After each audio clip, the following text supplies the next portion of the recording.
जिसका मफहूम है आपने इरशाद फरमाया, जिसने मेरे एक हाफिज कुरान की इज्जत की, एक हाफिज कुरान की, ये समझकर ये हाफिज कुरान है, उसकी इज्जत की। मेरे महबूब ने फरमाया गोया कि उसने नबी की इज्जत की सल्लल्लाहु अलैहि वसल्लम।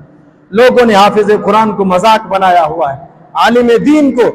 जब से मुआशरे में अपने आलिम दीन की कोई इज्जत नहीं रही तो लोगों का क्या हाल है, पूछो घर घर से। कुरान की तालीम निकल गई, दीन की तालीम निकल गई, दीन का हया निकल गया।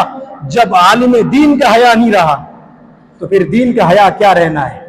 जब आलिम दीन की इज्जत नहीं रही, गोया कि मेरे महबूब ने फरमाया जो आलिम दीन की इज्जत नहीं करता, समझ लो कुरान की इज्जत नहीं करता, दीन की इज्जत नहीं करता, इल्म की इज्जत नहीं करता।